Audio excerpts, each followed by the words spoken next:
আজি মই আহিলোঁ যোৰহাটৰ চহৰ একদম কাষত থকা এডোখৰ ঠাই শান্তি আশ্ৰম। আগতে আহিছিলোঁ 3বাৰমান, আজি আকৌ আহিলোঁ, মন গ'ল। আৰু আগতে ইপিনে আহিছিলোঁ, পিছফালে ৰাস্তা আছিল, তেতিয়া এইফালৰ ৰাস্তাটো নাছিলে। এতিয়া এইফালৰ ৰাস্তাটো হ'ল, বনাই আছিল আগতে, এতিয়া বৰ ধুনীয়াকৈ বনালে এতিয়া ৰাস্তাটো বহু কম সময়ৰ ভিতৰতে। চাওকচোন কি ধুনীয়া মন্দিৰকেইটা, কি চফা কৰি ৰাখিছে ঠাইডোখৰ। যদি এনেদৰে আমাৰ ঘৰখনো ইমান চফা হৈ থাকিলে, কি ধুনীয়া চফা কৰি ৰাখিছে চাওক। এয়া গোটেই অঞ্চলটো কি ধুনীয়াকৈ চফা কৰিছে। গোটেই এডোখৰ মাটি চাগে আশ্ৰমখনেই হ'ব। ইয়াৰ পৰা এইবোৰ যিমান মাটি দেখিছে, গোটেই মাটিবোৰ চাগে আশ্ৰমৰে হ'ব।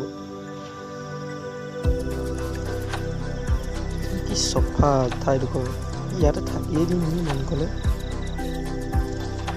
ইয়াতে ৰুম এটা পানী থাকিয়ে দিলোঁ এতিয়া।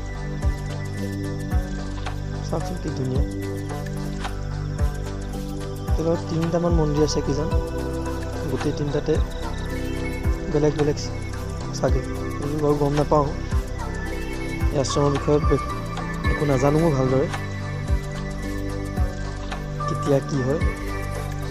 আৰু ঠাইডোখৰ আহি ভাল লাগে, পৰিৱেশটো ভাল লাগে, চাফ চিকুণতাৰ কাৰণে আহি থাকোঁ।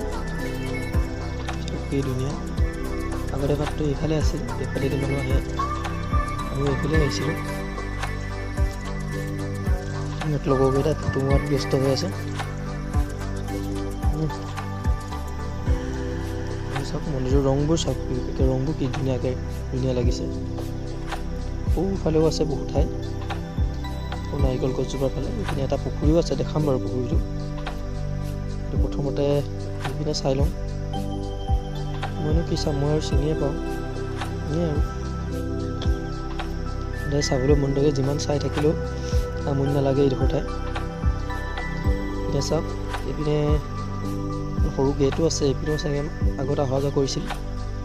ইয়াৰ ডাঙৰ গেটখন আছিল আপোনাৰ বাওঁফালে, গছজোপাৰ ওচৰত আছিল।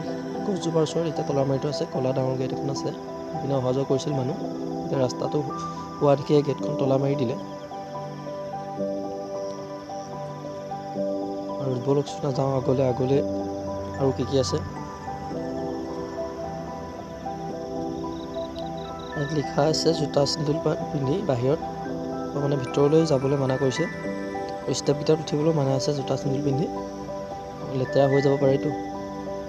ইমান চাফ চিকুণতাকৈ ৰাখিছে, গতিকে তাৰ প্ৰতি এখন গুৰুত্ব দিবই লাগিব। আৰু আপোনাৰ এই হালধীয়াকৈ দেখি থকাটো কিজান অফিচ ৰুম হয়। আৰু অথনি আহোঁতে নটিছ এখন দেখিছিলোঁ অফিচ ৰুম বুলি, কিন্তু ইয়াৰ অফিচ ৰুম চাগে। আৰু আমাতকৈও আগতো আহি আছে কেইজনমান লোক, সিহঁতে ফটো মাৰি আছে। এইটো মন্দিৰো বেলেগ মন্দিৰ, গোটেই 3টা মন্দিৰ বেলেগ। সিহঁতে ফটো মৰাত ব্যস্ত হৈ আছে। এনেকৈ যোৰাপাতি আগতে আহিব দিয়া নাছিল ইয়াৰ ভিতৰলৈ। এইজনে কৈছে চাগে যোৰাপাতি আহিবলৈ দিয়া নাছিল আগতে। এইজনে কিবা এটা কৈছে সিহঁতক, গ'লগৈ কৈ। চাওক ফুলৰ বাগিচাখন, কি ধুনীয়া ফুলৰ বাগিচা। আগতে নাছিল, এতিয়া কিন্তু ফুলৰ বাগিচাখন বৰ সুন্দৰকৈ সজাই পৰাই উঠাইছে। আৰু ইয়াত এনেকৈ যোৰাপাতি আহি অহা মানা আছে। আগতে আহিব নিদিছিল, আৰু এতিয়া আহে কিছুমান লোক, কিন্তু একেলগতে বহি থকা বা একেলগতে ঘূৰি ফুৰা মানা আছে সিহঁতৰ। আৰু এয়া সৌফালে মন্দিৰৰ চোৱা চিতা কৰা পূজাৰী বা আৰু চোৱা চিতা কৰা কিছুমান লোক থাকে পুখুৰীৰ পাৰে। আৰু ইয়াত গৰু গোহালিও আছে, ফাৰ্মৰ নিচিনা, জাৰ্চি ফাৰ্ম আছে। সৌফালে ছাইডত আছে জাৰ্চি ফাৰ্ম। চাওক এইটো পুখুৰী, ইয়াত কিজান মাছ জীয়াই থোৱা আছে। আগতে এই ৱালকেইখন দিয়া নাছিলে, এতিয়া ৱালকেইখন দি আহিলে পাৰৰ মাটিবোৰ খহি নাহিবলৈ দিছে কিজান ৱালকেইখন। আগতে নাছিল বাৰু এইকেইখন, এতিয়া দিয়া হৈছে। হ'ব চাওক, ইপিনেও বহুত ডাঙৰ এৰিয়া হয় এইটো। ইপিনেও আৰু বহুতো ঘৰ আছে, পূজাৰী আৰু ইয়াত কামে বনে লাগি থকা মানুহবোৰ থাকে চাগে তাতে। চাওকচোন এইপিনে আকৌ সেইবোৰ কিবা খেতি কৰি থোৱা হৈছে, বিলাহী বেঙেনা।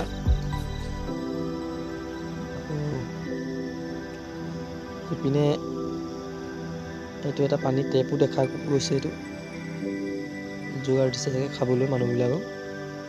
এটা পানী টেপো আছে।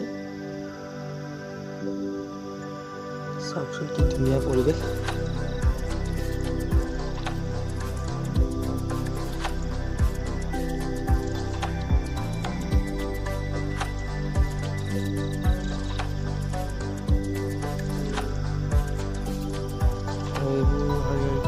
বাথৰুম চাগে পূজাৰীবিলাকে ব্যৱহাৰ কৰা। আৰু এইখন গেটেদি গৈ ইয়াৰ পিছফালে একদম কাষতে লাগি আছে ব্ৰহ্মপুত্ৰ নদী। অলপ দেখুৱাই দিওঁ, একদম কাষত লাগি আছে ব্ৰহ্মপুত্ৰ নদীখন। ভালে ওলাই এইখন ব্ৰহ্মপুত্ৰ নদী, এইটো মথাউৰি, আৰু মথাউৰিটোৰ কাষতে আছে শান্তি আশ্ৰমখন। চাওক ব্ৰহ্মপুত্ৰ এইখন। পানী হ'লে ইয়াৰ মুহূৰ্তত যেতিয়া পানী বাঢ়ি যায় ইয়াৰ কাষলৈকে পায়হি। কেতিয়াবা মথাউৰি ডুবি যায়, শান্তি আশ্ৰমৰ ভিতৰত পানী সোমালেও বিশেষ ক্ষতি একো নকৰে, একো কৰিব নোৱাৰে মানে। চাওক কি সুন্দৰ পৰিৱেশ। আৰু ঘূৰিবলৈ মন আছিল কিন্তু সময় নাছিলে, এইপিনে যাব লাগে আমাক, সেইকাৰণে আৰু ঘূৰিব নোৱাৰিলোঁ। দূৰৰ পৰা চাবলৈ কি ধুনীয়া লাগে মন্দিৰকেইটা। বিশেষকৈ ইয়াত মানুহে বেছি ফটোশ্বুট কৰিবলৈ আহে। এতিয়া আমি যাওঁ। চাওক কি সুন্দৰ পৰিৱেশ।